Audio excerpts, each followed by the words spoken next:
Padri, kaum agama, dan kaum adat. Awal mula Perang Padri terjadi karena pemimpin ulama di kerajaan Pegaruyung menjalankan syariat Islam, menerapkan agama Islam, berpegang teguh pada Al-Quran dan Sunnah Rasulullah SAW.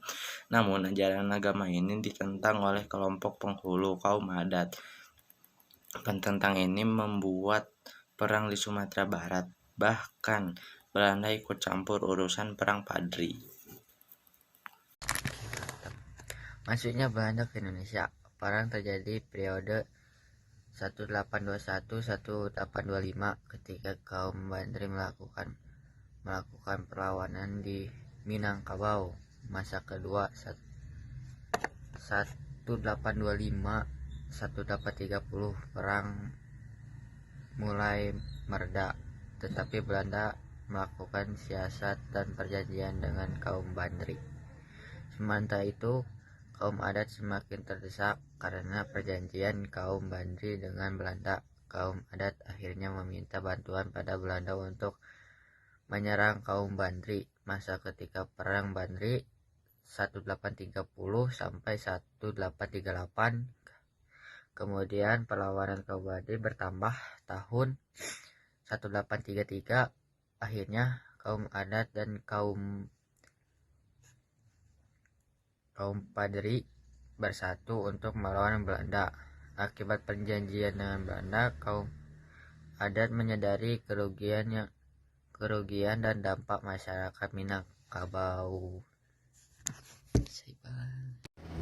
Penyerangan Belanda untuk mengepung benteng Padri. Belanda melakukan penyerangan dan pengepungan benteng kaum Padri. Penyerangan Belanda ke benteng kaum Padri sekitar 6 bulan, yaitu 16 Maret sampai 17 Agustus 1837. Benteng yang dibuat kaum Padri merupakan bangunan yang dibuat dari tanah liat, sementara sekelilingnya dibangun dengan parit-parit. Pemerintah kolonial Belanda sampai 3 kali mengganti komandan perang untuk mengalahkan Tuanku Imam Bonjol. Akhirnya Gubernur Jenderal Johannes van den Bosch melakukan perjanjian dengan kaum Padri melalui perjanjian Masang. Perjanjian Masang adalah perjanjian perdamaian antara Belanda dan kaum Padri tahun 1824.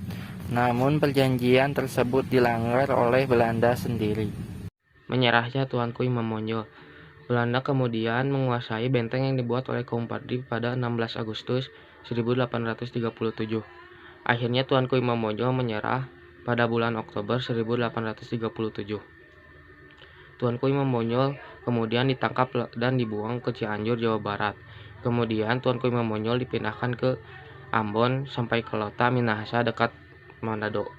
Akhirnya Tuanku Imam Bonjol meninggal dunia pada 8 November 1864. Beliau dimakamkan di tempat pengasingannya.